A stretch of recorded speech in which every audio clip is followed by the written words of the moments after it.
डोळ्यासमोर ठेवून केली जाते.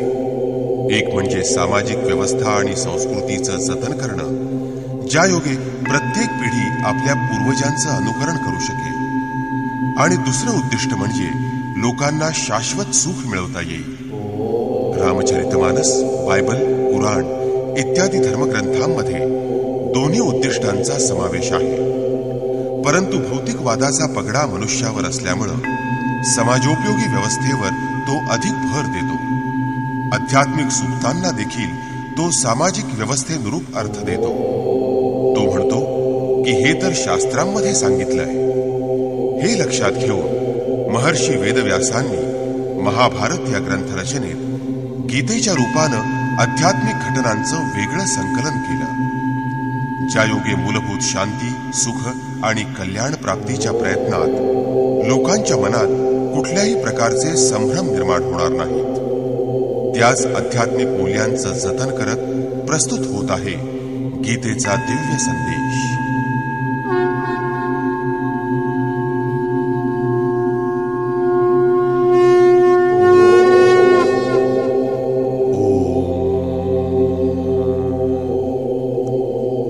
श्री परमात्मने नमः.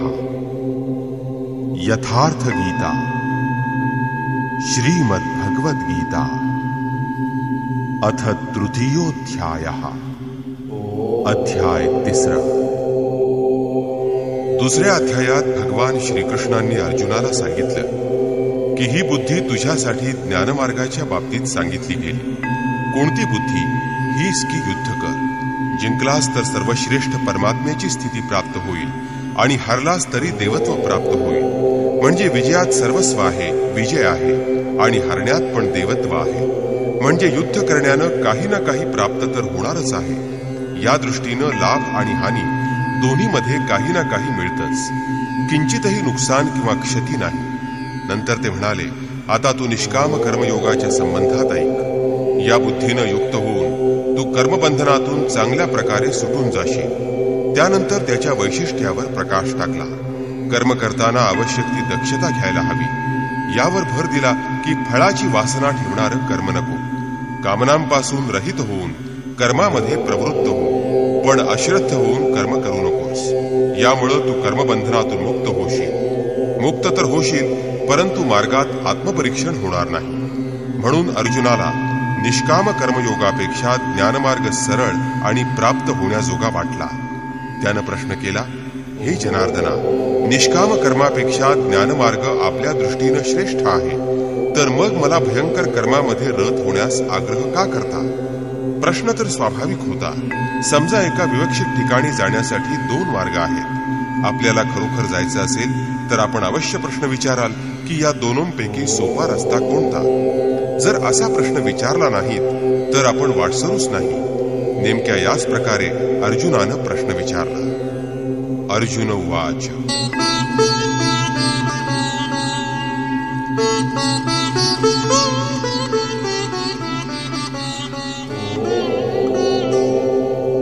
जायसी चेत् कर्मणस्ते मता बुद्धिर्जनार्दन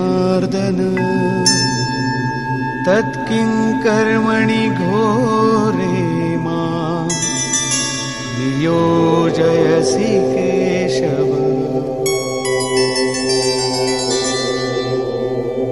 लोकांवर दया करणाऱ्या जनार्दना, जर निष्काम कर्मयोगापेक्षा आपल्याला ज्ञानयोग श्रेष्ठ वाटतो, तर मग हे केशवा, मला तुम्ही भयंकर कर्मयोग का करायला लावत आहात?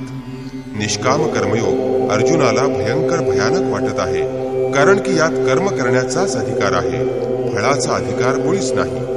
कर्म करताना ते श्रद्धापूर्वक करावं आणि निरंतर योगावर दृष्टी ठेवून समर्पणासह कर्म करण्यास प्रवृत्त झालं पाहिजे. जर ज्ञानमार्गात हरलास तर देवत्वाची प्राप्ती होईल. जिंकल्यावर महान परमात्मा स्थिती प्राप्त होईल. निष्काम कर्मयोगात मग्न रहा. जर ज्ञानमार्गात हरलास तर देवत्व आहे. विजय प्राप्त केल्यास महान परमात्मा स्थितीची प्राप्ती आहे. आपल्याला लाभ हानी स्वतः बघत पुढे जायचं आहे. या प्रकारे अर्जुनाला निष्काम कर्मयोगापेक्षा ज्ञानमार्ग सरळ आहे, सुलभ आहे असं वाटलं आणि म्हणून त्यानं निवेदन केलं.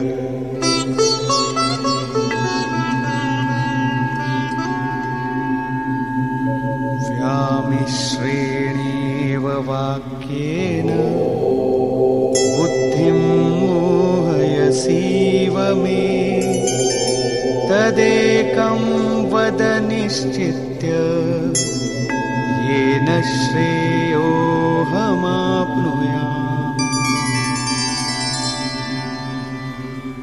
आपण या संमिश्र वचनांनी माझ्या बुद्धीला मोह पाडित आहात. आपण तर माझ्या बुद्धीला मोह दूर करण्यास प्रवृत्त झालेले आहात. म्हणून यातील श्रेय आहे परमकल्याणकारी मोक्ष प्राप्त करून देणारा आहे असं एक निश्चित करून सांगा. यावर श्रीकृष्ण म्हणाले, श्री भगवान वाच.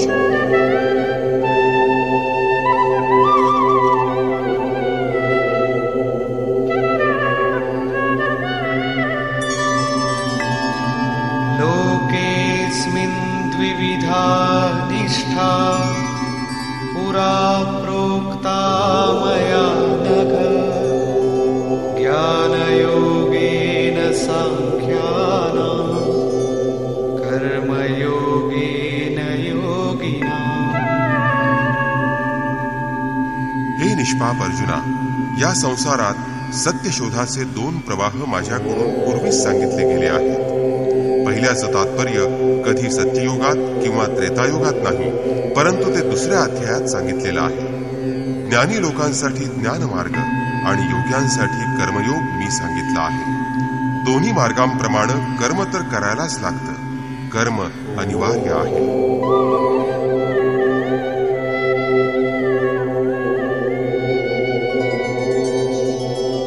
न कर्मणामनारम्भात् नैष्कर्म्यं पुरुषोऽश्नुते. न च सन्न्यसनादेव सिद्धिं समधिगच्छति.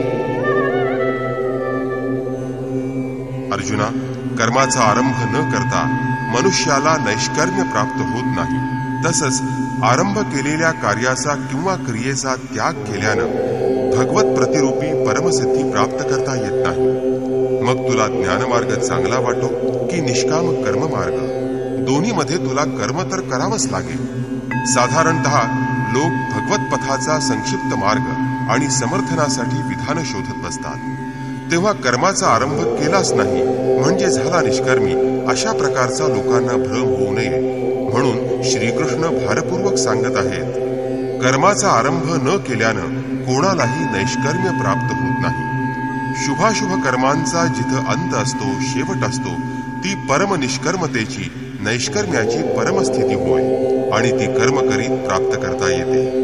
अशा प्रकारे पुष्कळसे लोक म्हणत असतात, आम्ही तर ज्ञानमार्गी आहोत, ज्ञानमार्गात कर्मच नसतं, असं समजून कर्माचा त्याग करणारे ज्ञानी होत नाहीत.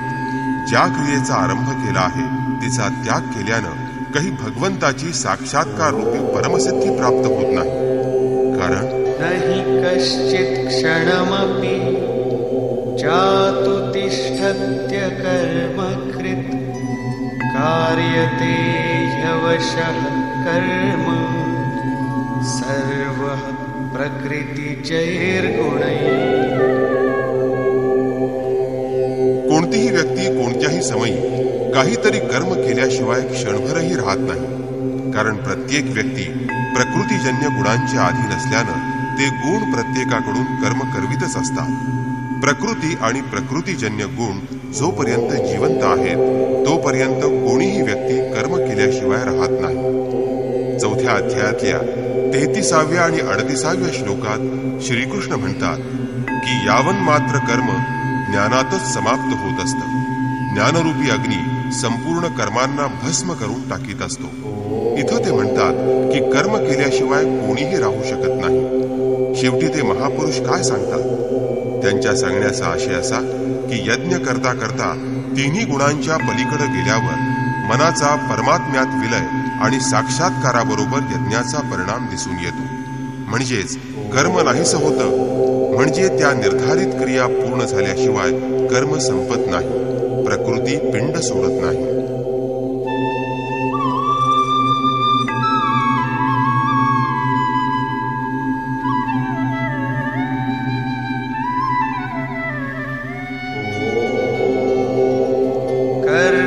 कर्मेन्द्रियाणि संयम्य य आस्ते मनसा स्मरन्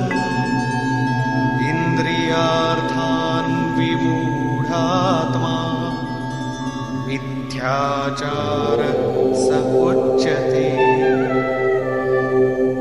असं असूनही काही मूर्ख लोक जे कर्मेंद्रियांचा निरोध करून मनात इंद्रिय भोगांचं विषयांचं चिंतन करीत राहतात, असे मूर्ख लोक ज्ञानी नसून ते ढोंगी आणि पाखंडी आहेत. याचा अर्थ असा की श्रीकृष्णाच्या काळात देखील अशा रूढी होत्या. ज्या क्रिया करण्यास योग्य असतात त्या करण्याचं सोडून इंद्रियांचा हट्टानं निग्रह करून स्वतःला मी ज्ञानी आहे, मी पूर्ण आहे असं समजत असत. परंतु श्रीकृष्ण म्हणतात की असे लोक धूर्त आहेत. तात्पर्य, ज्ञानमार्ग चांगला वाटो की निष्काम कर्मयोग, दोन्ही मार्गात कर्म तर करायलाच हवं.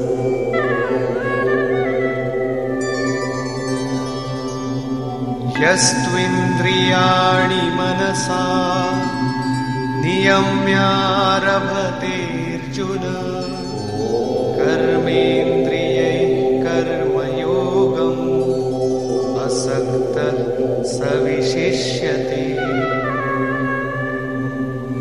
हे अर्जुना, जो पुरुष मनानं इंद्रियांना वश करून इंद्रियांचं नियमन करून मनात वासनांचं स्फुरण न होईल असं सर्वथा अनासक्त झालेल्या कर्मेंद्रियांनी कर्मयोगाचं आचरण करतो, तो पुरुष श्रेष्ठ होय. ठीक आहे, आता समजले की कर्माचे आचरण करायला पाहिजे. परंतु प्रश्न असा उभा राहतो की कोणतं काम करावं. यावर श्रीकृष्ण पुढे म्हणतात,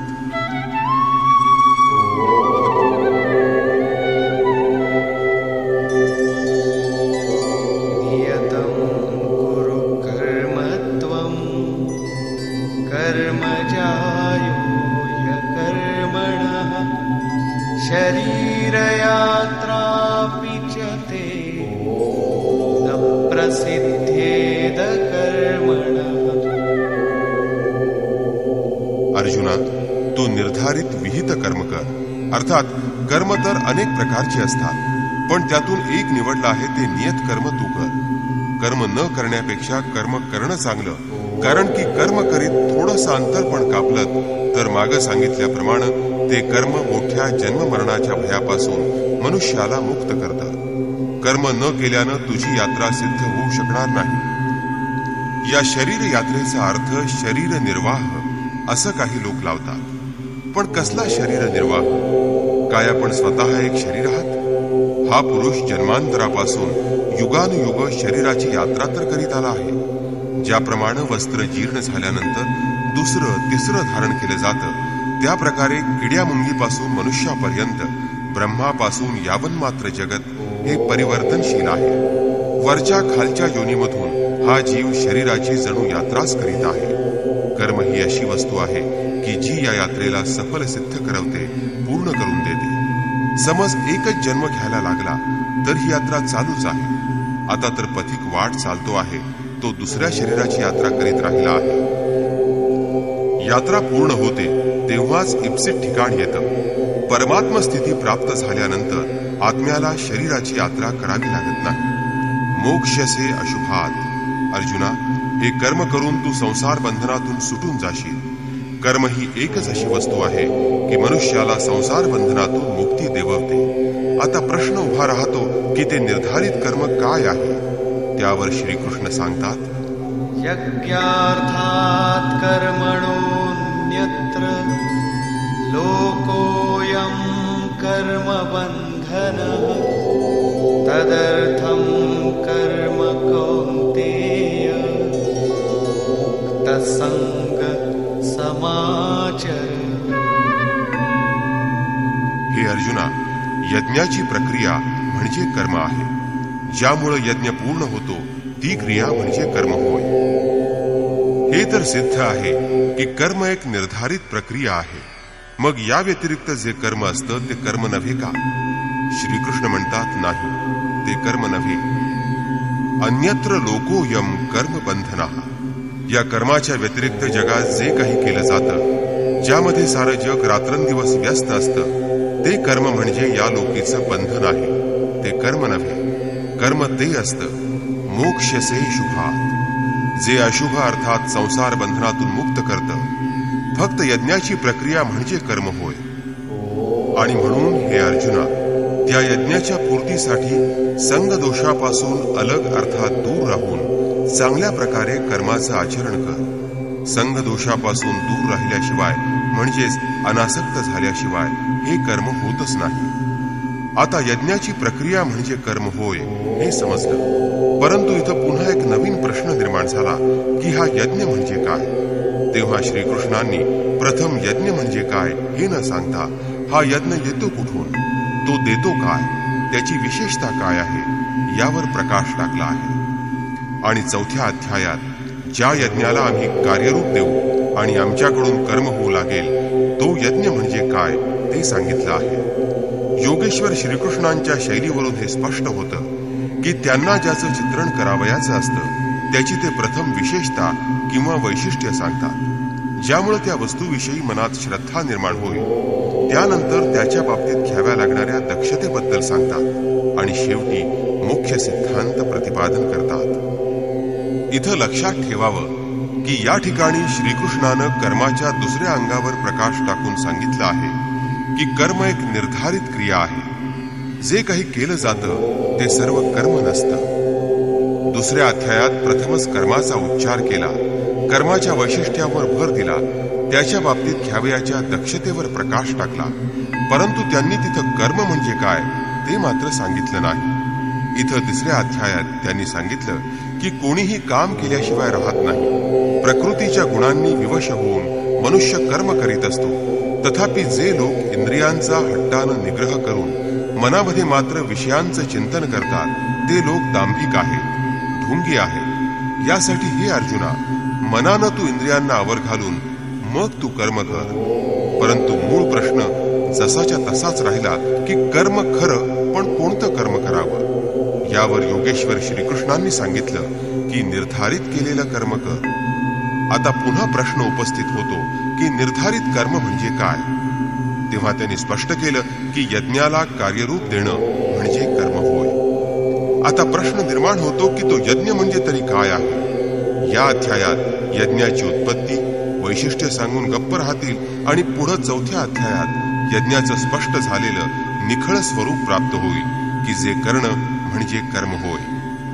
कर्माची ही परिभाषा म्हणजे गीतेला समजून घेण्याची चावी आहे, मेघ आहे. यज्ञाच्या व्यतिरिक्त जगात लोक काही ना काही करीत असतात.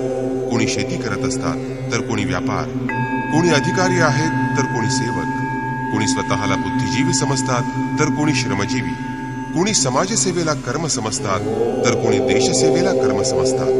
आणि याच कर्मामध्ये लोक सकाम आणि निष्काम कर्माची भूमिका पण बजावतात.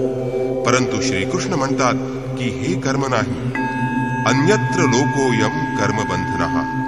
यज्ञाच्या प्रक्रियेशिवाय दुसरं कोणतंही केलं गेलेलं कर्म हे या लोकांचं बंधनकारक कर्म आहे, मोक्ष देणारं कर्म नव्हे. वास्तविक यज्ञाची प्रक्रिया हेच कर्म होय. आता यज्ञ म्हणजे काय ते सांगताना यज्ञ कोठून आला ते सांगत आहेत.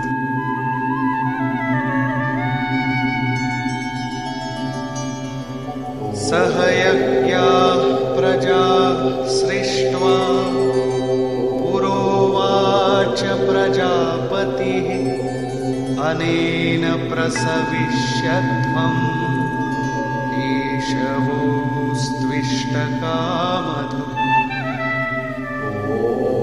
प्रजापती ब्रह्मदेवानं कल्पाच्या पूर्वी यज्ञासहित प्रजा निर्माण करून सांगितलं की या यज्ञाद्वारा बुद्धी प्राप्त होऊ.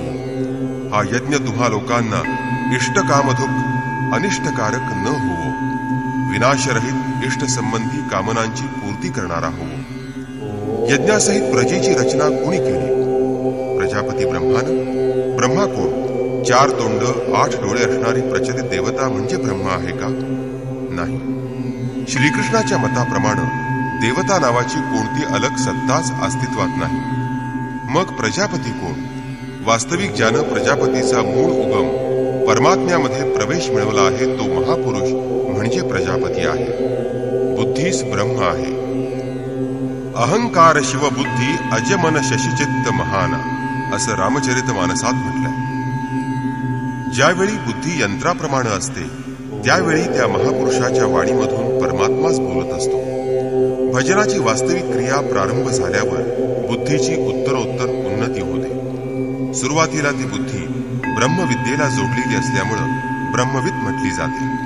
क्रमाक्रमानं विकारांचं शमन झाल्यावर, ब्रह्मविद्येत श्रेष्ठ झाल्यावर तिला ब्रह्मविद्वर म्हटलं जातं.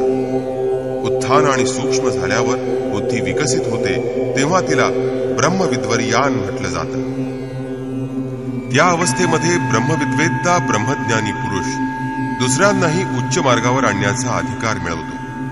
बुद्धीची अत्युच्च स्थिती आहे ब्रह्मविद वरिष्ठ अर्थात ब्रह्म जाणणाऱ्याची. ती अवस्था जिच्यात इष्ट प्रवाहित आहे अशी असते. या प्रकारे परमात्म स्वरूपी स्थित महापुरुषांनी भजनाच्या प्रारंभी यज्ञासहित संस्कारांना सुसंघटित करून सांगितलं की या यज्ञानं तुमची भरभराट होवो, तुम्हाला समृद्धी प्राप्त होवो. कसली समृद्धी? काय कच्ची घरं पक्की बनून जातील? आर्थिक प्राप्ती अधिक होईल? नाही. यज्ञ इष्ट कामधुक. इष्ट म्हणजे भगवंता संबंधीची कामना तृप्त करेल. यज्ञ परमात्म्या संबंधीची कामना तृप्त करणारा आहे. मग सहजच प्रश्न येतो की यज्ञ सरळ सरळ भगवंताची प्राप्ती करून देईल की क्रमाक्रमानं?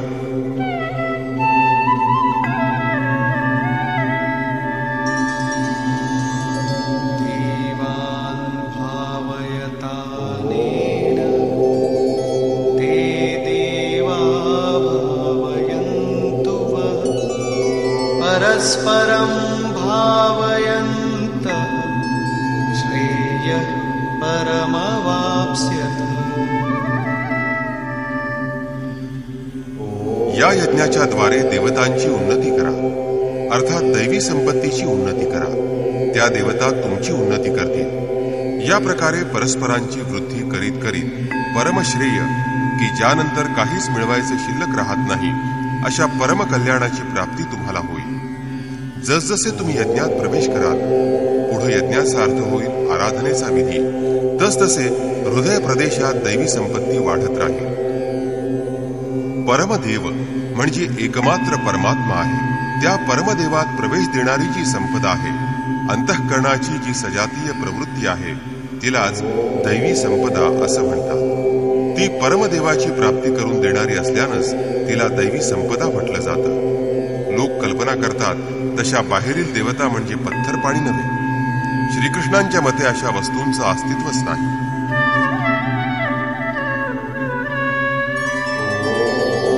इष्टान् भोगान् हि वो देवा दास्यन्ते यज्ञभाविता तैर्दत्तान् प्रदायैभ्यो यो भुङ्क्ते स्तेन एव सः.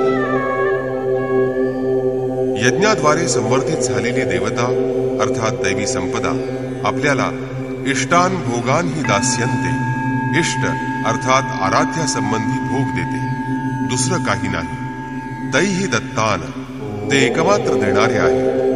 परमात्मा प्राप्तीसाठी दुसरा कोणताही पर्याय नाही. या दैवी गुणांची वृद्धी न करता जो या स्थितीचा भोग घेतो तो निश्चितच चोर आहे. जे त्यांच्याकडून प्राप्त केलेले नाही ते भोगणार कसं? परंतु हे दांभिक लोक स्वतःला पूर्ण समजतात, तत्वदर्शी समजतात. खरोखर असा बढाया मारणारा या मार्गाला जाण्यास मुळीच योग्य नाही. तो निश्चितपणे चोरच आहे. भगवत प्राप्ती करून घेणारा तो उत्तम साधक नव्हे, परंतु मिळवणारे काय मिळवतात?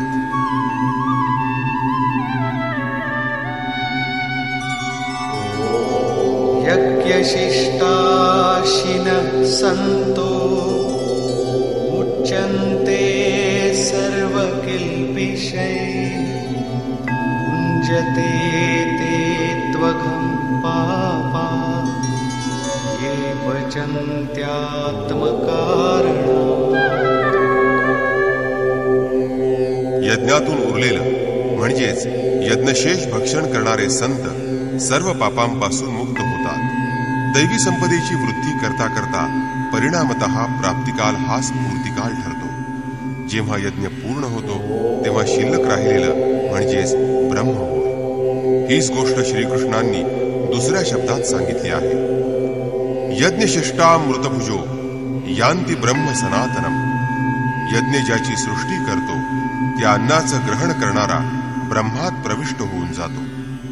इथं ते म्हणतात, यज्ञशेष अर्थात ब्रह्मपीयूष भक्षण करणारा सर्व पापातून मुक्त होतो. परंतु पापी लोक पापच खातात. ते भजन करतात, आराधना करतात, स्वतःची प्रणतीही करतात, पण हे सर्व करताना याच्या मोबदल्यात मनात एक मधुर इच्छा ठेवतात, आत्मकारणाम, की शरीरासाठी म्हणजे शरीराला सुख होईल असं काही मिळावं. त्याला ते सुख प्राप्त तर होतं, परंतु तो भोग पूर्ण होताच तो पुन्हा पूर्वस्थितीला प्राप्त होईल. यापेक्षा अधिक नुकसान, हानी आणखी काय असणार? जर शरीरच नश्वर आहे तर त्याचे सुखोपभोग त्याला कधी सहकार अर्थात साथ देतील?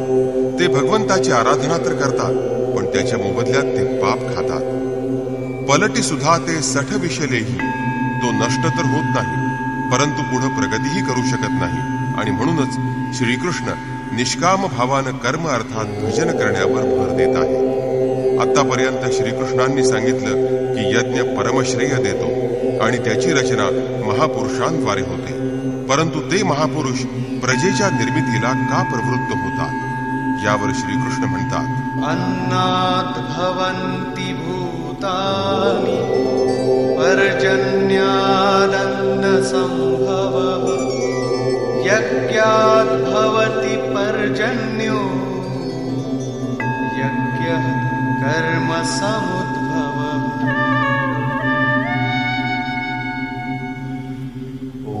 कर्म ब्रह्मोद्भवं विद्धि ब्रह्माक्षर समुद्भवम् तस्मात् सर्वगतं ब्रह्म नित्यं यज्ञे प्रतिष्ठितम्. अन्नापासून सर्व प्राणी मात्र उत्पन्न होतात. अन्नम ब्रह्म व्यजतात. अन्न म्हणजे परमात्मा, परब्रह्म होय. त्या ब्रह्मपियुषाला आपला उद्देश बनवून मनुष्य प्राणी यज्ञाकडे पुढे चालू लागतो. अन्नाची उत्पत्ती पावसामुळे होते. ढगातून होणाऱ्या पावसामुळे नव्हे तर कृपादृष्टीनं होत असते. पूर्वसंचित यज्ञकर्मच कृपेच्या रूपानं बरसत असतं. आजची आराधना उद्या कृपेच्या रूपानं प्राप्त होत असते. आणि म्हणून ही वृष्टी यज्ञाप्रमाणे असते. स्वाहा म्हणण्यानं आणि तीळ किंवा जव अग्नीत समर्पण करण्यानंच वृष्टी होत असेल तर अधिकांश मरुभूमी रेताड किंवा नापीक का राहिली आहे? ती सुपीक झाली असती. ही कृपावृष्टी यज्ञाचीच देणगी आहे. हा यज्ञ कर्मापासूनच उत्पन्न होणार आहे. कर्मानच यज्ञ पूर्ण होत असतो. ते कर्म वेदापासून निर्माण झालं आहे असं तू जाण. वेद म्हणजे ब्रह्मस्थित महापुरुषाची वाणी आहे. जे तत्व विदित नसतं, माहीत नसतं, पण त्याची प्रत्यक्ष अनुभूती म्हणजे वेद होय. वेद म्हणजे श्लोकांचा संग्रह नव्हे. हे वेद अविनाशी परमात्म्यापासून उत्पन्न झालेले आहेत असं तू जाण. वेद सांगितले होते महापुरुषांनी, पण ते महापुरुष परमात्म्यात तद्रूप झाले आहेत. त्यांच्या माध्यमातून परमात्माच बोलतो आहे. म्हणून वेदांना अपौरुषेय असं म्हटलं जातं. पण महापुरुषांना वेद कसे प्राप्त झाले? वेद अविनाशी परमात्म्यापासून उत्पन्न झाले आहेत आणि महापुरुष त्याच्याशी तद्रूप झालेले आहेत. ते फक्त यंत्र आहेत. त्यांच्याद्वारे परमात्मा बोलत असतो, कारण की यज्ञाच्या द्वारेच मनाच्या एकाग्रतेमध्येच वेद समजले जातात. यापासून सर्वव्यापी परम अक्षर परमात्मा सर्वथा यज्ञातच प्रतिष्ठित आहे. यज्ञ हाच परमात्मा प्राप्तीचा एकमात्र उपाय आहे. यावर भर देताना श्रीकृष्ण म्हणतात, एवं प्रवर्तितं चक्रं नानुवर्तयति भयः अघायुरिन्द्रिया रामो मोघं पार्थ सजीवति. अरे पार्था, जो पुरुष या लोकी मनुष्य शरीर धारण करून आलेला आहे तो जर साधन चक्राप्रमाणे वागत नाही, म्हणजेच दैवी संपदेच्या उत्कर्ष, देवतांची वृद्धी आणि परस्परांच्या वृद्धीद्वारे अक्षयधाम प्राप्त करणे या क्रमानं जो आचरण करीत नाही, तो इंद्रिय सुखाची इच्छा करणारा तो पापी पुरुष व्यर्थच जगत असतो. बंधूनो, दुसऱ्या अध्यायात योगेश्वर श्रीकृष्णानं कर्माचा उच्चार केला आणि या अध्यायात त्यांनी सांगितलं की की नियत कर्माचं आचरण कर. यज्ञाची प्रक्रिया म्हणजेच कर्म होय. या व्यतिरिक्त जे काही केलं जातं ते या लोकीचं बंधन आहे. त्यासाठी संगदोषापासून दूर राहून त्या यज्ञाच्या पूर्तीसाठी कर्माचं आचरण कर. त्यांनी यज्ञाच्या वैशिष्ट्यांवर प्रकाश टाकला आणि सांगितलं की यज्ञाची उत्पत्ती ब्रह्मदेवापासून झाली आहे. अन्न प्राप्त करण्याचा हेतू समोर ठेवून प्रजा तो यज्ञ करण्यास प्रवृत्त होते. यज्ञ कर्मापासून आणि कर्म अपौरुषेय वेदापासून उत्पन्न झाला आहे. या वेदमंत्रांचा द्रष्टी महापुरुषच होते. त्यांचा पुरुष तिरोहित निर्मोही होऊन गेला होता. प्राप्तीबरोबर अविनाशी परमात्मा बाकी राहिला होता. यासाठी वेद परमात्म्यापासून उत्पन्न झाले आहेत. सर्वव्यापी परमात्मा यज्ञामध्ये नेहमी प्रतिष्ठित असतो आणि या साधनचक्रानुसार जो वागत नाही तो पापी पुरुष इंद्रियांच्या केवळ सुखोपभोगासाठी हपापला आहे. त्याचं जीणं व्यर्थ आहे. यज्ञ हा एक असा विधिविशेष आहे की ज्यात इंद्रियांना आराम नाही, परंतु अक्षय सुख प्राप्त होत असतं. मात्र इथं इंद्रियांच्या संयमाबरोबर यात एकाग्र होणं आवश्यक असतं.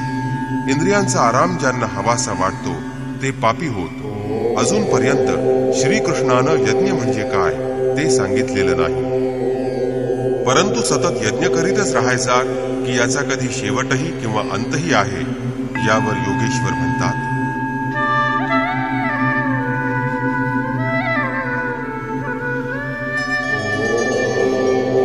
यस्त्वात्मरतिरेव स्यात् आत्मतृप्तश्च मानवः आत्मन्येव च सन्तुष्टः तस्य कार्यं न विद्यते.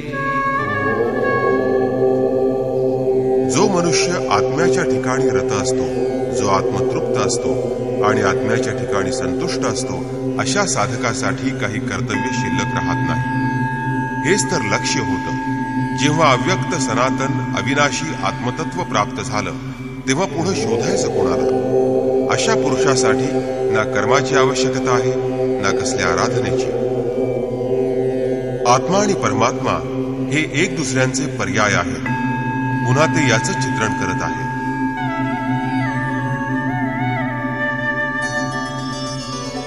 नैव तस्य कृतेनार्थो नाकृतेनेह कश्चन न चास्य सर्वभूतेषु कश्चिदर्थव्यपाश्रयः.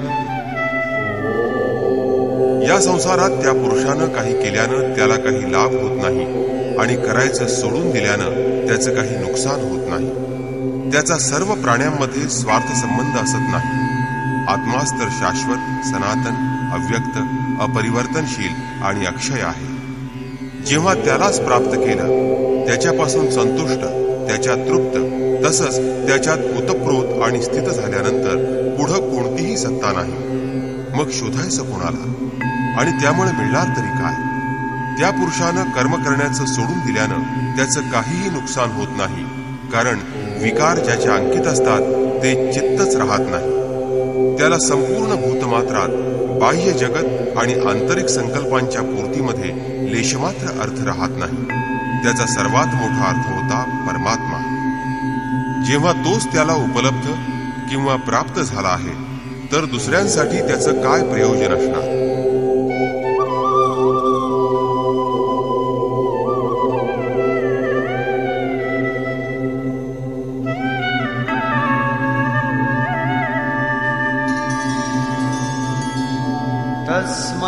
तस्मादसक्तः सततं कार्यं कर्म समाचर असक्तो ह्याचरन् कर्म परमाप्नोति पुरुषः. तेव्हा या स्थितीला प्राप्त करण्यासाठी तू अनासक्त होऊन कर्तव्य असं जे कर्म ते तू चांगल्या प्रकारे कर. कारण अनासक्त होऊन कर्माचं आचरण करणारा पुरुष मोक्षपद मिळवतो, परमात्म्याला प्राप्त करून घेतो. नियत कर्म आणि कार्यकर्म एकच आहे. कर्माची प्रेरणा देताना ते म्हणतात, कर्मणैव हि संसिद्धिं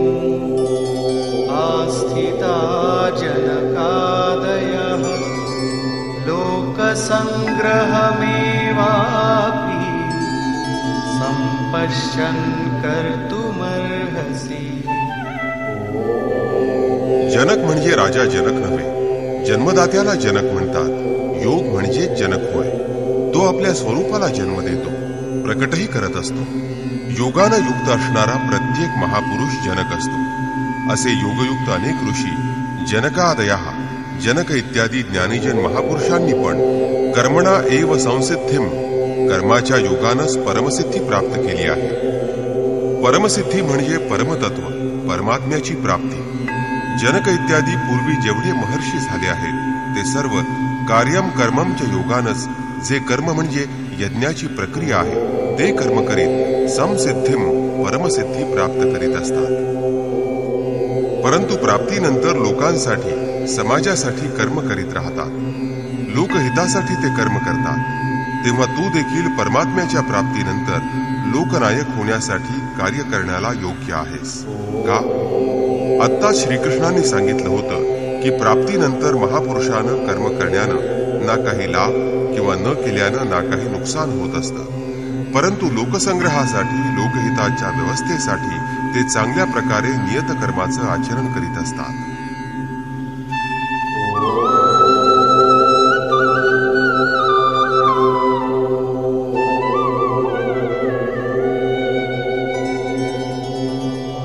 यद्यदाचरति श्रेष्ठः तत्तदेवेतरो जनः स यत्प्रमाणं कुरुते लोकस्तदनुवर्तते. श्रेष्ठ पुरुष जे आणि जसं आचरण करतात, अन्य लोक देखील त्यानुसारच आचरण करतात. तो महापुरुष जे काही प्रमाण किंवा आदर्श करून ठेवतो, संसार अर्थात हे जग त्याप्रमाणे त्याचंच अनुकरण करतं. श्रीकृष्णांनी प्रथमतः स्वरूपामध्ये स्थित आत्मतृप्त महापुरुषाच्या राहणीवर प्रकाश टाकला की त्याच्या कर्म करण्यानं त्याला काही लाभ होत नसतो किंवा कर्म सोडल्यानं त्याचं काही नुकसान होत असतं. तरी देखील जनकादी महर्षी आपलं कर्म उत्तम प्रकारे करीत होते. तिथं श्रीकृष्णांनी त्या महापुरुषांबरोबर आपली हळूच तुलना करून सांगितलं आहे की मीही एक महापुरुष आहे.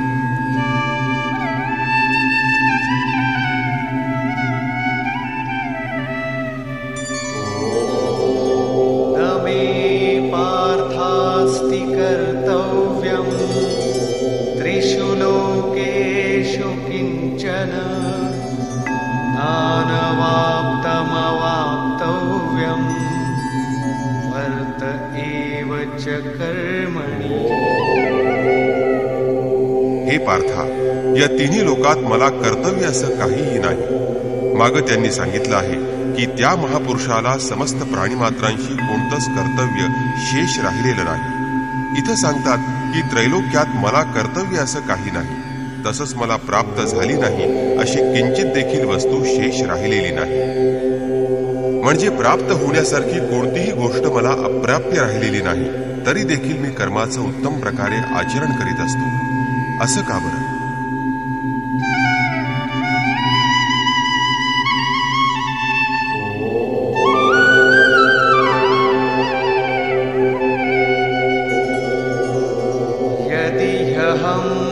वर्तेयम् जातु कर्मण्यतन्द्रितः मम वर्त्मानुवर्तन्ते मनुष्याः पार्थ सर्वशः.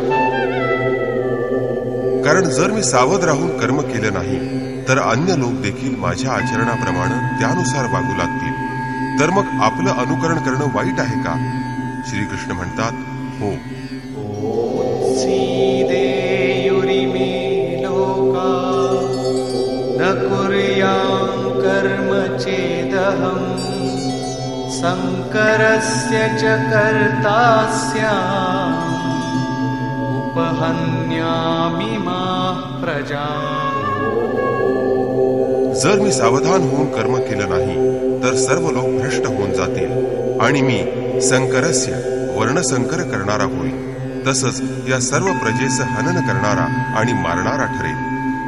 स्वस्वरूपाच्या ठिकाणी स्थित असणारा महापुरुष सावध किंवा जागृत राहून जर आपल्या आराधनेमध्ये साधनक्रमात व्यस्त राहिला नाही तर समाज त्याचं अनुकरण करीत, त्याची नक्कल करीत भ्रष्ट होऊन जाईल. महापुरुषानं तर आराधना पूर्ण करून नैष्कर्म्य स्थिती प्राप्त केलेली आहे. त्यामुळे त्यानं कर्म केलं नाही तर त्याचं नुकसान होणार नाही, परंतु समाजानं अद्याप आराधनेला प्रारंभच केला नाही. तेव्हा अशा या मागाहून येणाऱ्या लोकांच्या मार्गदर्शनासाठी महापुरुष कर्म करीत असतो. मी सुद्धा म्हणूनच कर्म करीत असतो. अर्थात श्रीकृष्ण एक महापुरुष होते. वैकुंठातून आलेले कोणी विशेष ईश्वर नव्हे.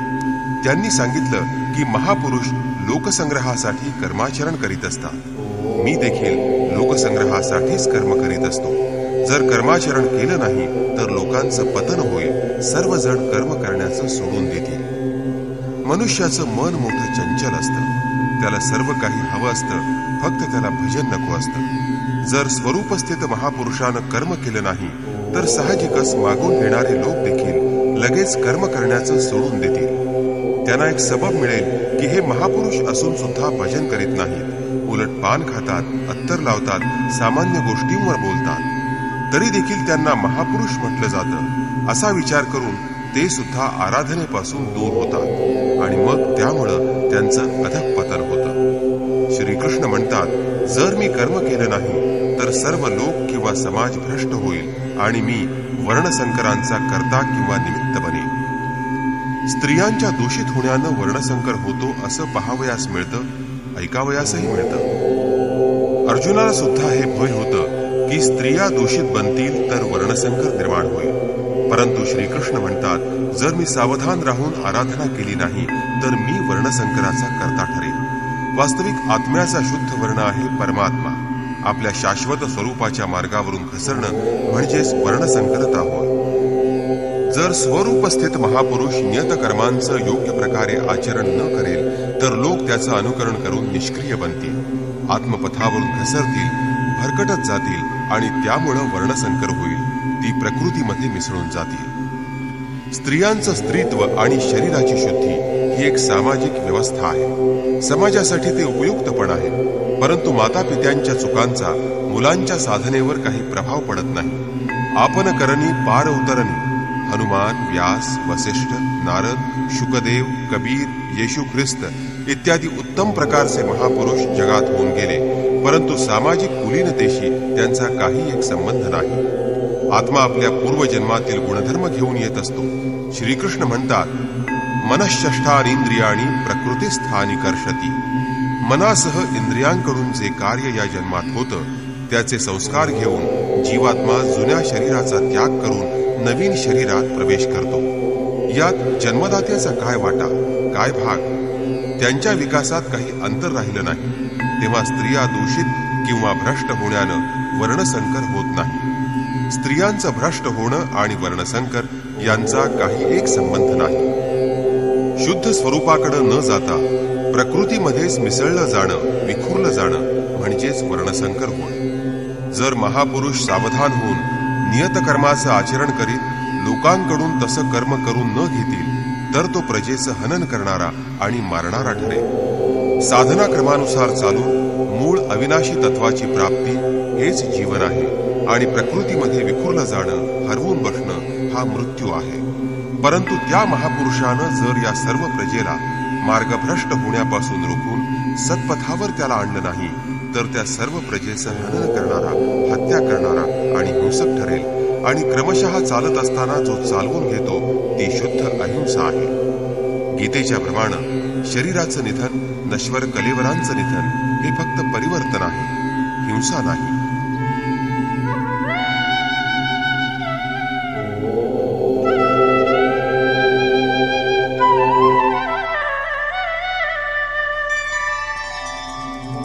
सक्ता कर्मण्य विद्वांसो यथा कुर्वन्ति भारत कुर्यात् विद्वांस्तथा सक्तः चिकीर्षुर्लोकसंग्रहम्.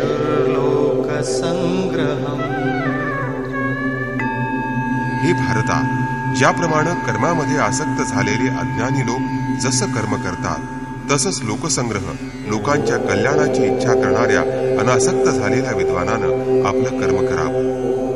ज्ञान म्हणजे प्रत्यक्ष जाणणं. जोपर्यंत परमात्म्यापासून आम्ही लेशमात्र अलग आहोत, आराध्य अलग आहे, तोपर्यंत अज्ञान शिल्लक असतं. आणि जोपर्यंत अज्ञान आहे तोपर्यंत कर्मामध्ये आसक्ती राहते. अज्ञानी जितक्या आसक्तीनं आराधना करतो त्याच प्रकारे अनासक्त, ज्याला कर्माशी काही प्रयोजन नाही, त्याला आसक्ती कशी होईल? अशा पूर्ण ज्ञानी महापुरुषानं पण लोकहितासाठी कर्म करावं, दैवी संपत्तीची वृद्धी किंवा उत्कर्ष करावा की ज्यामुळं समाज त्यांचं अनुकरण करेल.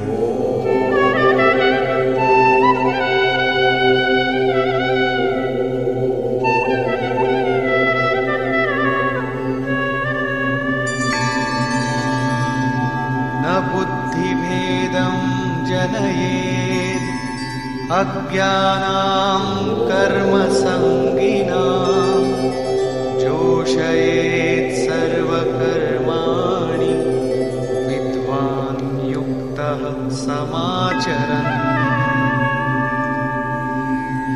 ज्ञानी पुरुषांनी कर्माच्या ठिकाणी आसक्त असलेल्या अज्ञानी लोकांचा बुद्धिभेद करू नये. अर्थात स्वरूपस्थित महापुरुषानं हे लक्षात ठेवावं की त्यांच्या कोणत्याही आचरणानं पाठीमागून येणाऱ्यांच्या मनात कर्माबद्दल अश्रद्धा उत्पन्न होणार नाही. परमात्म तत्वानं युक्त असणाऱ्या महापुरुषानं स्वतः चांगल्या प्रकारे नियतकर्म करावं आणि त्यांच्याकडून करवून घ्यावं. या कारणामुळेच पूज्य महाराजश्री पण वृद्धावस्थेमध्ये रात्री 2 वाजता उठून बसत, खोकायला लागत. 3 वाजता सर्वांना हाक मारून म्हणत, उठा मातीच्या पुतळ्यांनो, उठून चिंतनाला लागा. सर्वजण उठून चिंतनात मग्न झाले की पुन्हा थोडे पडत, थोड्या वेळाने पुन्हा उठून बसत आणि म्हणत, तुम्हा लोकांना असं वाटत असेल की महाराज झोपले आहेत, परंतु मी झोपलो नाही, मी श्वास घेत आहे. वृद्धावस्थेतील शरीर आहे, बसायला त्रास होत असतो, त्यामुळे मी पडून राहतो. परंतु तुम्ही मात्र स्थिर आणि सरळ बसून चिंतन करावं. जोपर्यंत तेलाच्या धारेप्रमाणे श्वासाची लय लागत नाही, क्रम तुटत नाही, अन्य संकल्प मध्ये मध्ये कोणतंही व्यवधान उत्पन्न करू शकत नाहीत, तोपर्यंत सतत चिंतनात राहणं हा साधकाचा धर्म आहे. माझा श्वास तर या अवस्थेतही बासरीप्रमाणे स्थिर उभा आहे. हेच कारण आहे की अनुयायांकडून करवून घेण्यासाठी तो महापुरुष चांगल्या प्रकारे आचरण करतो. जिस गुण को सिखावई उसे करके दिखावई. या प्रकारे स्वरूपात स्थित महापुरुषांनी स्वतः कर्म करीत करीत साधकांनाही आराधनेसाठी उद्युक्त करावं. साधकानं पण श्रद्धापूर्वक आराधना करावी, परंतु तो ज्ञानयोगी असो अगर समर्पणाचा भाव असणारा निष्काम कर्मयोगी असो, साधकात साधनेचा अहंकार असता कामा नये. कर्म कशाच्या द्वारे होतं, ते होण्यासाठी कोण कारणीभूत आहे, यावर प्रकाश टाकताना श्रीकृष्ण म्हणतात, प्रकृते क्रियमाणानि गुणैः कर्माणि सर्वशः अहंकार विमूढात्मा कर्ताहमिति मन्यते. आरंभापासून पूर्तीपर्यंत सर्व कर्म प्रकृतीच्या गुणांनी केली जातात. तरीही अहंकारामुळे मोहित झालेला मूर्ख मनुष्य मीच करता आहे असं मानतो. पण हे कसं मानायचं की आराधना प्रकृतीच्या गुणांद्वारे होत असते, असं कोणी पाहिलं? यावर श्रीकृष्ण म्हणतात,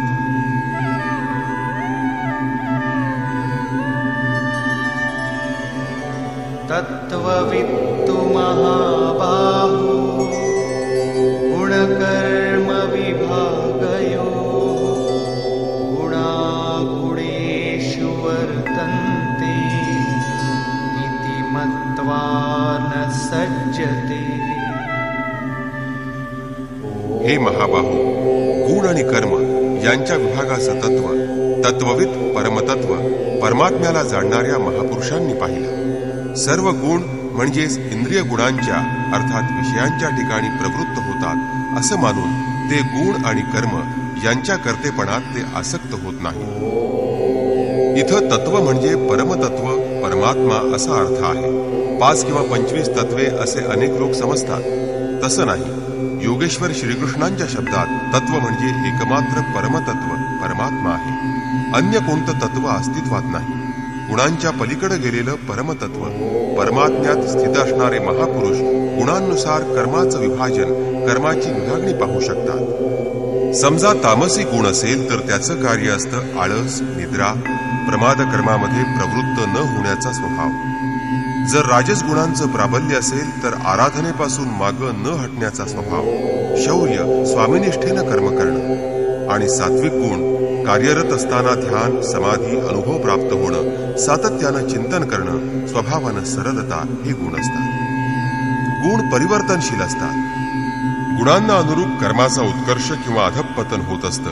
ही गोष्ट फक्त प्रत्यक्ष साक्षात्कारी ज्ञानीच पाहू शकतो. गुण आपलं कार्य करून घेत असतात, अर्थात गुण गुणांच्या ठिकाणीच प्रवृत्त होत असतात.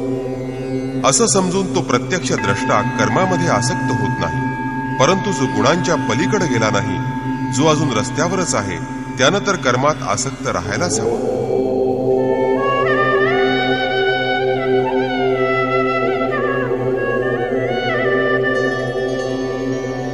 प्रकृतेर्गुणसम्मूढा सज्जन्ते गुणकर्मसु तान् कृत्स्नविदो मन्दान् कृत्स्नविन्न विचालयेत्.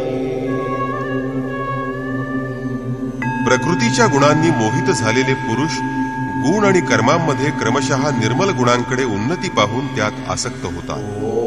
त्या परमात्म्याला चांगल्या प्रकारे जाणणाऱ्या ज्ञानी पुरुषानं मंदान म्हणजे शिथिल प्रयत्न करणाऱ्या साधकांना चंचल करू नये, त्यांना चाळवू नये, त्यांना निरुत्साही करू नये. उलट त्यांना प्रोत्साहन द्यावं. कारण की कर्म करत करतच त्यांना परमनैष्कर्म्य स्थिती प्राप्त करावयाची आहे. आपली स्थिती किंवा शक्तीचं आकलन करून कर्माला प्रवृत्त होणाऱ्या ज्ञानमार्गी साधकांनी कर्माला गुणांची देणगी समजावं. स्वतःला करता समजून त्यांनी अभिमानी किंवा अहंकारी बनू नये. निर्मल गुणांची प्राप्ती झाल्यानंतर सुद्धा त्यात त्यांनी आसक्त होऊ नये. परंतु निष्काम कर्मयोग्याला कर्म आणि गुणांच्या विश्लेषणासाठी वेळ देण्याची काही आवश्यकता नाही. त्यानं तर फक्त समर्पणासह कर्म करीत राहायचं आहे. कोणते गुण येत आहेत आणि जात आहेत हे पाहणं इष्टदेवाची जबाबदारी आहे. गुणांचं परिवर्तन आणि क्रमाक्रमानं उत्थान ही इष्टदेवाची देणगी आहे असं तो मानतो आणि हातून कर्म होणे हेही इष्टदेवाचीच देणगी आहे असं तो समजतो. त्यामुळं कर्तेपणाचा अहंकार किंवा गुणांमध्ये आसक्त होण्याचा त्याला प्रश्नच येत नाही, कारण तो सतत चिंतनात मग्न असतो. यावर आणि युद्धाचं स्वरूप दाखवीत श्रीकृष्ण पुढं म्हणतात,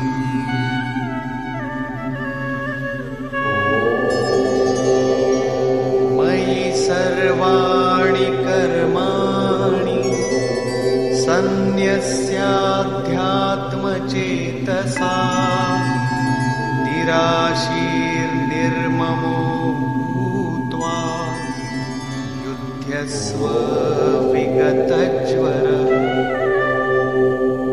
यासाठी हे अर्जुना, तू अध्यात्मचेतसा अंतरात्म्यात चित्ताचा निरोध निग्रह करून ध्यानस्थ होऊन सर्व कर्म मला अर्पण करून निरीच्छ, ममतारहित आणि संतापरहित होऊन तू युद्ध कर. जेव्हा चित्त ध्यानामध्ये मग्न आहे, स्थित आहे, यत्किंचितही कसली अपेक्षा नाही, कर्मामध्ये ममत्व नाही, अपयशाबद्दल संतापकर दुःख नाही, असा पुरुष कोणतं युद्ध करेल?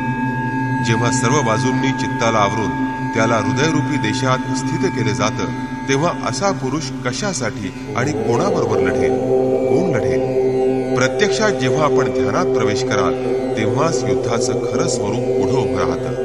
तेव्हा काम, क्रोध, राग, द्वेष, आशा, तृष्णा इत्यादी विकारांचा समूह, विजातीय प्रवृत्ती ज्यांना कुरु म्हटलं जातं, त्या संसारात प्रवृत्तीमध्ये उद्युक्त करतात.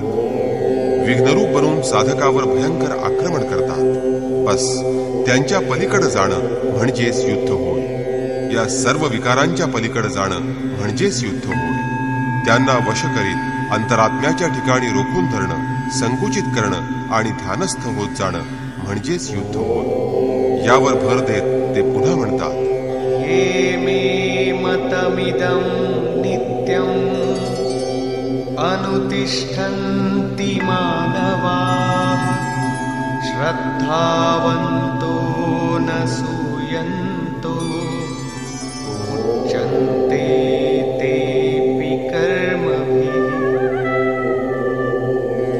जे लोक दूषित दृष्टीरहित होऊन आपली श्रद्धा भगवंताच्या ठिकाणी समर्पित करून जे नेहमी माझं मत म्हणजे युद्ध कर हे मत अनुसरतात ते पुरुष सर्व कर्मापासून मुक्त होतात.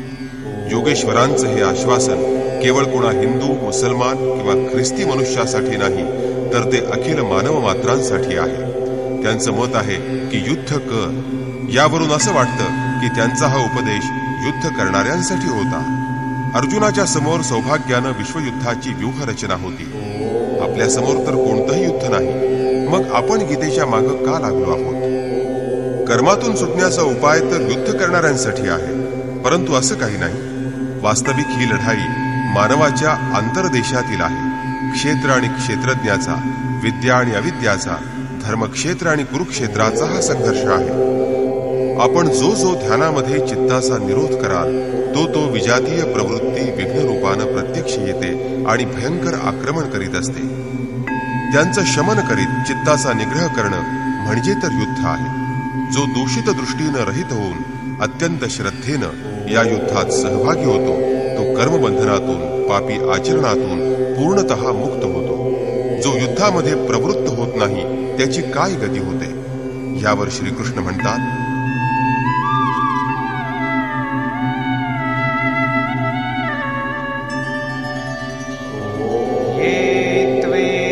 अभ्यसूयन्तो नानुतिष्ठन्ति मे मतम् सर्वज्ञानविमूढांस्तान् विद्धि नष्टान चेतसः. जे दूषित दृष्टी असणारे अर्चतसः मोहनिद्रेमध्ये गढून गेलेले लोक माझ्या या मतानुसार आचरण करीत नाहीत, म्हणजेच ध्यानस्थ होऊन आशा, ममता, संतापरहित होऊन समर्पण वृत्तीनं युद्ध करीत नाहीत. सर्व ज्ञान विमूढान ते ज्ञानपथावर संपूर्णपणे मोहपाशात अडकतात. त्या लोकांना तू कल्याणापासून भ्रष्ट झालेलं जाण. जर हेच बरोबर आहे तर लोक त्याचं आचरण का करीत नाहीत? यावर श्रीकृष्ण म्हणतात, सदृशं चेष्टते स्वस्याः प्रकृतेर्ज्ञानवानपि प्रकृतिं यान्ति भूतानि निग्रह किं करिष्यति. सर्व प्राणी आपल्या प्रकृतीला प्राप्त होतात. आपल्या स्वभावाच्या अधीन होऊन कर्मामध्ये प्रवृत्त होतात. साक्षात्कारी ज्ञानी मनुष्य देखील आपल्या प्रकृतीनुसार कार्य करतो. मनुष्य प्राणी आपल्या कर्मात मग्न राहतात, तर ज्ञानी स्वस्वरूपात एकरूप होऊन जगतात. जसा ज्याच्या प्रकृतीचा प्रभाव असेल तसा तो कार्य करतो. हे स्वयंसिद्ध आहे. यात कोण काय निराकरण करणार? याच कारणामुळे सर्व लोक माझ्या मतानुसार कर्मात प्रवृत्त होऊ शकत नाहीत. ते आशा, ममता, संतापाचा म्हणजे रागद्वेषाचा त्याग करू शकत नाहीत. त्यामुळे कर्माचं व्यवस्थित आचरण होऊ शकत नाही. हे पुढे अधिक स्पष्ट करतात आणि दुसरं कारण दाखवतात.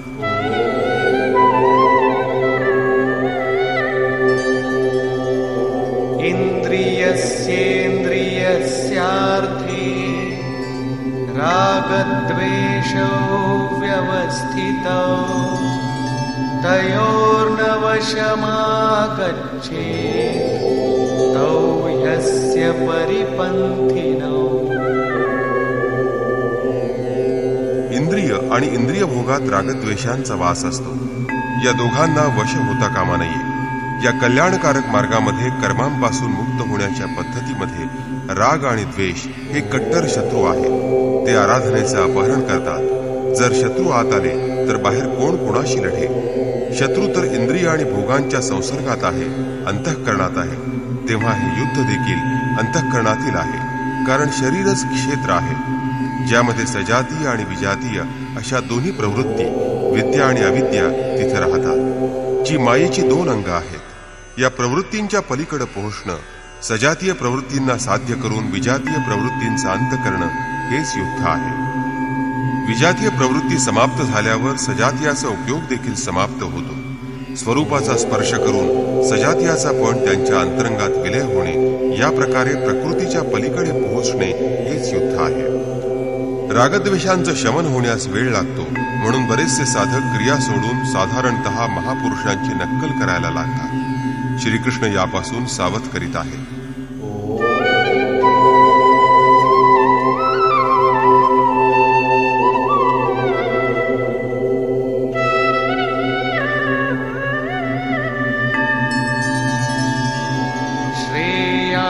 स्वधर्मो विगुणः परधर्मात् स्वनुष्ठिता स्वधर्मे निधनं श्रेयः परधर्मो भयावहः. एक साधक 10 वर्षांपासून साधनेत मग्न आहे आणि दुसरा साधक साधनेत प्रवेश करीत असेल तर दोघांचीही क्षमता एकसारखी असत नाही. नवीन प्रवेश करणारा साधक जर जुन्या साधकाची नक्कल करेल, अनुकरण करेल तर तो नष्ट होईल. यावर श्रीकृष्ण म्हणतात की चांगलं आचरण असणाऱ्या दुसऱ्याच्या धर्मापेक्षा आपला धर्म गुणहीन असला तरी तो अधिक उत्तम आहे असं समजावं. स्वभावतः उत्पन्न होणाऱ्या कर्मात प्रवृत्त होण्याची क्षमता म्हणजेच स्वधर्म होय. आपल्या क्षमतेप्रमाणे कर्म करण्यास उद्युक्त होण्यानं साधक एक ना एक दिवस पार पोहोचू शकतो. म्हणून स्वधर्माचं आचरण करीत मरणं हे परमकल्याणकारी आहे. जिथून साधना तुटेल, नवीन शरीर प्राप्त होताच तिथूनच पुन्हा आरंभ होईल. आत्मा तर मरत नाही. शरीररूपी वस्त्र बदलण्यानं आपली बुद्धी, विचार बदलत तर नाहीत. पुढे असणाऱ्या चालणाऱ्याप्रमाणे सोंग घेतल्यास साधक भयभीत होईल. भय प्रकृतीमध्ये असतं, परमात्म्यात नसतं. प्रकृतीचं आवरण अधिक घट्ट आणि जाड होईल. या भगवत पथामध्ये नकलेचं, अनुकरणाचं प्राबल्य आहे. पूज्य महाराज श्रींना एक दिवस आकाशवाणी झाली की अनुसूया जंगलात जाऊन राहा. तेव्हा ते जम्मूहून चित्रकूटला आले आणि अनुसूयाच्या घोर जंगलात राहायला लागले. बरेचसे महात्मा तिथून येत जात होते. एकानं पाहिलं की परमहंसजी दिगंबर बनून राहत आहेत आणि त्यांचा सर्वांकडून सन्मान होत आहे. तेव्हा त्यानं आपलं कौपिन फेकून दिलं, दंड कमंडलू एका दुसऱ्या महात्म्याला देऊन टाकले आणि तो दिगंबर बनला. काही दिवसांनी तो पुन्हा परमहंसजींच्या दर्शनाला आला. तेव्हा त्याला दिसलं की परमहंसजी लोकांशी गप्पा मारित आहेत, त्यांना शिव्याही देत आहेत. महाराज श्रींना आदेश झाला होता की भक्तांच्या कल्याणासाठी त्यांना थोडा दम देत जावा, त्यांना ताडणही करावं, पण या मार्गावरील पथिकांवर लक्ष ठेवावं. त्यामुळे महाराज श्री लोकांना शिव्या देत होते. त्या महात्म्यानं ते पाहिलं आणि तोही शिव्या देऊ लागला. परंतु त्याच्या शिव्या ऐकून लोकही त्याला अद्वा तद्वा बोलू लागले. महात्मा मनात म्हणाला, तिथं महाराजांच्या शिव्या खातात, त्यांना कोणी बोलत नाही आणि इथं मला उलटून उत्तरं देतात. 2 वर्षानंतर तो महात्मा पुन्हा तिथं परतला. तेव्हा त्यानं पाहिलं की परमहंसजी गादीवर बसले आहेत आणि लोक पंख्यानं त्यांना वारा घालीत आहेत, चवऱ्या ढाळीत आहेत. तेव्हा त्या महात्म्यानं लगेच जंगलातल्या एका पडक्या वास्तूत तख्त मागवलं, गादी बिछवली, 2 माणसांना चवऱ्या ढाळण्यासाठी नियुक्त केलं. दर सोमवारी गर्दीही जमवायला लागले. मुलगा पाहिजे असेल तर 50 रुपये, मुलगी पाहिजे असेल तर 25 रुपये. परंतु उधरे अंत न होई निबाहू. 1 महिन्यातच कवडी किमतीचं बनून तिथून निघून जावं लागलं. तात्पर्य, या भगवत पथावर अनुकरण साथ देत नाही. त्याला स्वधर्माचंच आचरण करायला हवं. पण स्वधर्म काय आहे? दुसऱ्या अध्यायात श्रीकृष्णानं स्वधर्माचं नाव घेतलं होतं की तुझा स्वधर्म पाहताही तू युद्ध करणंच योग्य आहे. क्षत्रियासाठी यापेक्षा अधिक कल्याणकारक मार्ग दुसरा कोणताही नाही. स्वधर्मामध्ये अर्जुन क्षत्रिय मानला जातो. पुढे ते अर्जुनाला म्हणाले, ब्राह्मणाला वेदांचा उपदेश क्षुल्लक जलाशयाप्रमाणे वाटतो. तू वेदांपेक्षा श्रेष्ठ हो आणि ब्राह्मण बन. म्हणजेच स्वधर्मामध्ये परिवर्तन शक्य आहे. इथं पुन्हा सांगितलं की रागद्वेषाच्या काबूत जाऊ नकोस, त्यांना कापून टाक. स्वधर्म श्रेयस्कर आहे. अर्थात इथं त्यांचा असा आशय नाही की अर्जुनानं कोण्या ब्राह्मणाची नक्कल करून त्याच्यासारखी वेशभूषा करावी. एकाच कर्मपथाला महापुरुषानं 4 भागात वाटून टाकलं. निकृष्ट, मध्यम, उत्तम आणि अतिउत्तम या श्रेणीच्या साधकांना क्रमशः शूद्र, वैश्य, क्षत्रिय आणि ब्राह्मण ही संज्ञा दिली. शूद्र म्हणजे कमी क्षमतेच्या कर्मापासून आरंभ होतो आणि क्रमशः उन्नत होतो तोच साधक ब्राह्मण बनू शकतो. याच्याही पुढे जेव्हा तो परमात्म्यामध्ये प्रवेश मिळवतो तेव्हा तो न ब्राह्मण न क्षत्रियः न वैश्यो न शूद्रः चिदानंद रूपः शिवः केवलोहम. तो वर्णांच्या वर जावो. हेच श्रीकृष्ण देखील सांगतात की चातुर्वर्ण्यम मया सृष्टम 4 वर्णांची रचना मी केली आहे, तर मग जन्माच्या आधारानं मनुष्यांची विभागणी केली काय? नाही. गुणकर्म विभागशः गुणांच्या आधारे कर्माची वाटणी केली. कोणतं कर्म? सांसारिक कर्म? श्रीकृष्ण म्हणतात नाही. नियत कर्म. नियत कर्म म्हणजे काय? नियत कर्म म्हणजे यज्ञाची प्रक्रिया ज्यात होते. श्वासाचं उच्छ्वासात हवन आणि उच्छ्वासानं श्वासात हवन, इंद्रिय संयम इत्यादी, ज्याचा शुद्ध अर्थ आहे योग साधना, आराधना. आराध्य देवापर्यंत पोहोचवणारा विधिविशेष म्हणजेच आराधना होय. या आराधना कर्माचीच 4 श्रेणीत विभागणी केली आहे.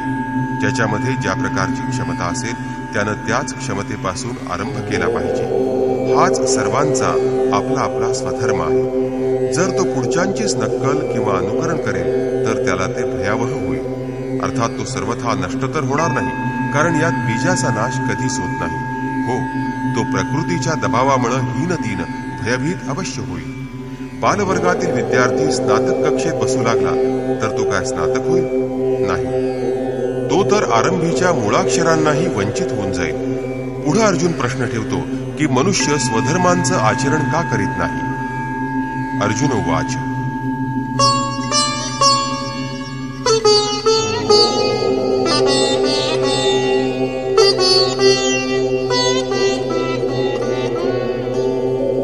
अथ केन प्रयुक्तोऽयं पापं चरति पुरुषः अनिच्छन्नपि वार्ष्णेय बलादिव नियोजितः.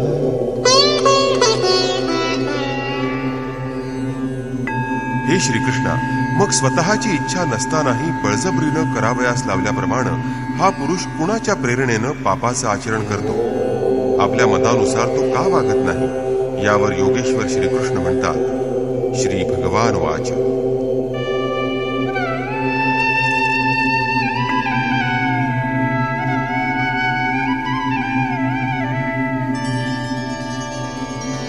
कामैष क्रोधैष रजो गुणसमुद्भवः महाशनो महापाप्मा विद्येनमिह वैरिणम्. अर्जुना, रजोगुणापासून उत्पन्न होणारा हा काम आणि क्रोध अग्निप्रमाणे भोग भोगण्यानं कधीही तृप्त न होणारे मोठे पापी आहेत. काम क्रोध हे रागद्वेषाला पूरक आहेत. आता मी ज्याची चर्चा केली होती या विषयात तू यांनाच शत्रू आहेस असं जाण. पुढे त्यांचा प्रभाव दाखवित आहेत.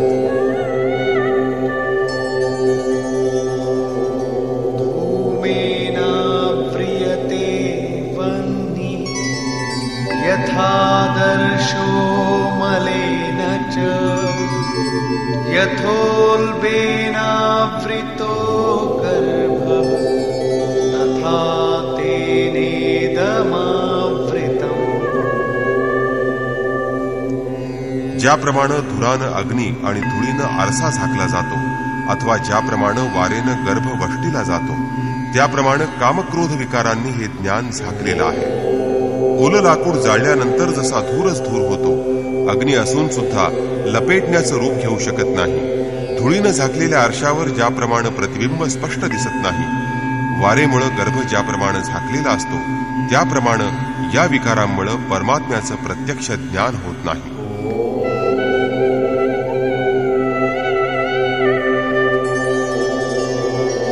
आवृतं ज्ञानमेतेन ज्ञानिनो नित्यवैरिणा कामरूपेण कौन्तेय दुष्पूरेणानलेन च.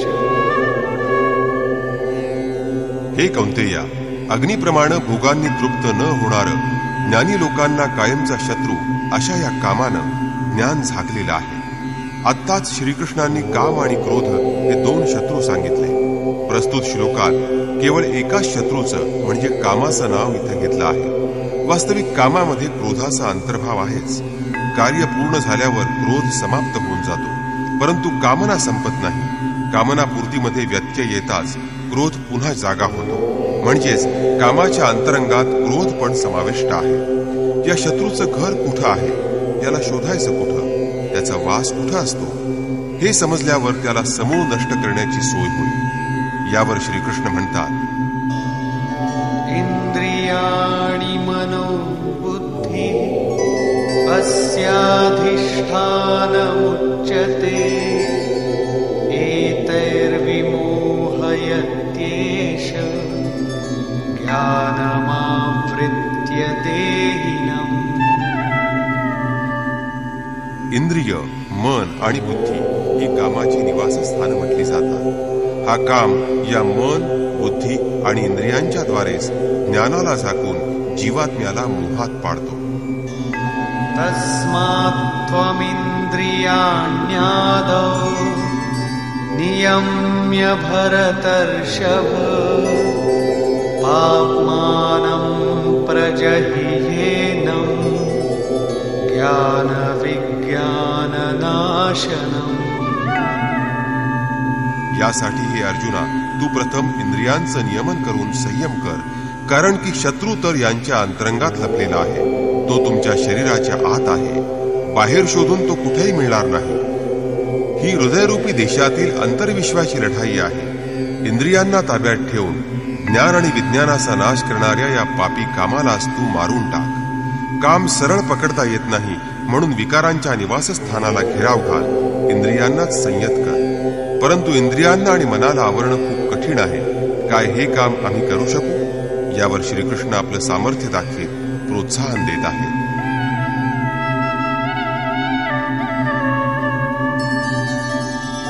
इंद्रियाणि पराण्याहुः इंद्रियेभ्यः परं मनः मनसस्तु परा बुद्धिः यो बुद्धेः परतस्तु सः. अर्जुना, या शरीरापेक्षा तो इंद्रियांना मोठं म्हणजे सूक्ष्म आणि बलवान जाण. इंद्रियांपेक्षा वर मन आहे, ते यांच्याही पेक्षा बलवान आहे. मनाच्या पेक्षा वर बुद्धी आहे आणि या बुद्धीपेक्षाही अत्यंत वर आणि श्रेष्ठ असा तुमचा आत्मा आहे. तेच तर तुम्ही आहात आणि इंद्रिय, मन, बुद्धीचं नियमन करण्यास तुम्ही सक्षम आहात.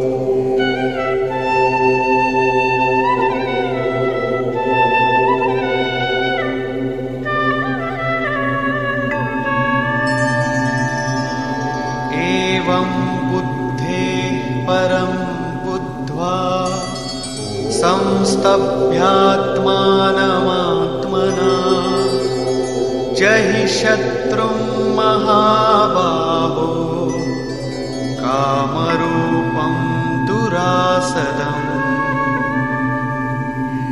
या प्रकारे बुद्धीच्या वर अर्थात सूक्ष्म आणि बलवान अशा आपल्या आत्म्याला जाणून, आपल्या आत्मबलाला समजून, बुद्धीच्या द्वारे आपल्या मनाला वश करून या कामरूपी जिंकण्यास कठीण अशा शत्रूला मार.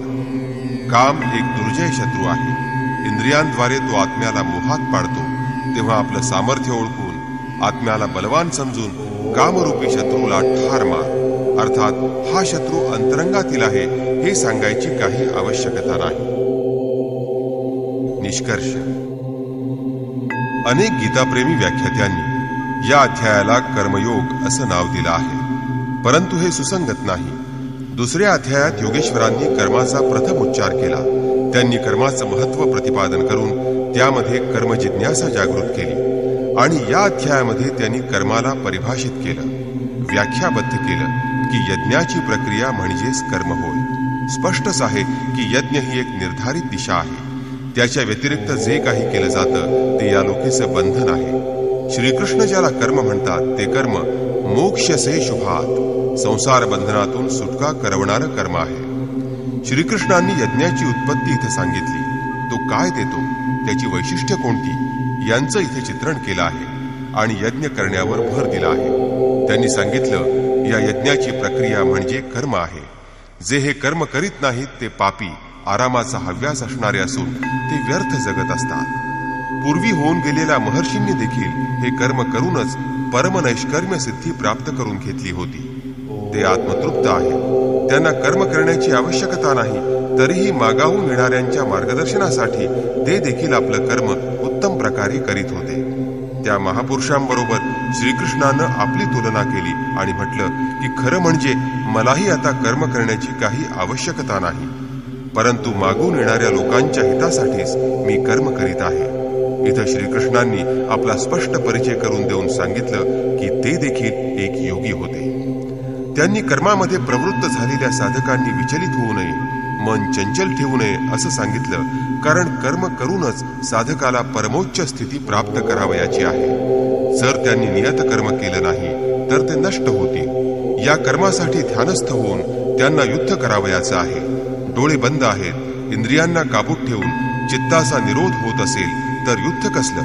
त्यावेळी कामक्रोध रागद्वेष हे बाधा आणतात. या विजातीय प्रवृत्तीच्या पलीकडे पोहोचणं हेच युद्ध होय. आसुरी संपत्तीला कुरुक्षेत्र, विजातीय प्रवृत्तींना हळूहळू छाटून टाकत ध्यानस्थ होत जाणं हे युद्ध आहे. खरं पाहता ध्यानातच युद्ध आहे, हाच या अध्यायाचा सारांश आहे. या अध्यायात ना कर्माविषयी सांगितलं ना यज्ञाविषयी. जर यज्ञाचं स्वरूप नीट समजेल तर कर्म चांगलं समजलं जाईल. अजूनपर्यंत त्यांनी कर्म म्हणजे काय हे समजावलंच नाही. या अध्यायात फक्त स्थितप्रज्ञ महापुरुषाच्या प्रशिक्षणात्मक पैलूंवर भर दिला आहे. हा तर गुरुजनांसाठी निर्देश आहे. त्यांनी कर्म केलं नाही तरी त्यांचं काहीही नुकसान होणार नाही, किंवा कर्म केल्यानं त्यांना काही लाभ आहे असंही नाही. परंतु ज्या साधकांना परमगती प्राप्त करावयाची आहे त्यांच्यासाठी खास काही सांगितलंच नाही, तर मग हा कर्मयोग कसा? कर्माचं स्वरूप पण स्पष्ट नाही की जे नीट करता येईल, कारण की यज्ञाची प्रक्रियाच कर्म आहे. आतापर्यंत त्यांनी एवढंच सांगितलं. यज्ञाविषयी तर काही सांगितलंच नाही, मग कर्माचं स्वरूप कुठे स्पष्ट झालं? मात्र गीतेमधील युद्धाचं यथार्थ चित्रण इथंच वाचायला मिळतं. संपूर्ण गीतेवर नजर फिरवली तर दुसऱ्या अध्यायात सांगितलं की शरीर नाशवंत आहे म्हणून युद्ध कर.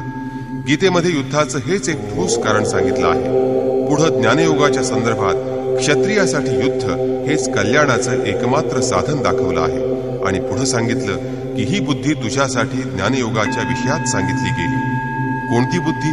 तर युद्धातील हार किंवा जीत या दोन्हीमध्ये साधकाला लाभच मिळणार आहे असं समजून युद्ध कर. नंतर अध्याय 4 मध्ये सांगितलं की योगामध्ये मग्न राहून हृदयात असलेल्या आपल्या संशयाला ज्ञानरूपी तलवारीनं कापून टाक. ही तलवार योगस्थितीत आहे. मग अध्याय 5 ते 10 पर्यंत युद्धाची चर्चा सुद्धा केली नाही.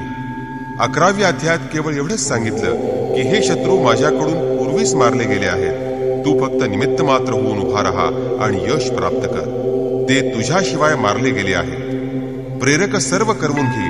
सध्या तू या मेलेल्यांनाच मार. 15व्या अध्यायात संसार मूळ असणाऱ्या पिंपळाच्या वृक्षासारखा आहे असं सांगितलं. असंगत रूपी शस्त्रानं कापून त्या परमपदाला शोधण्याचा निर्देश श्रीकृष्णांनी दिला. पुढील अध्यायात युद्धाचा उल्लेख नाही. हो, 16व्या अध्यायात असुरांचं चित्रण आहे जे नरकाला नेणारं आहे. 3ऱ्या अध्यायात युद्धाचं पूर्ण चित्रण आहे.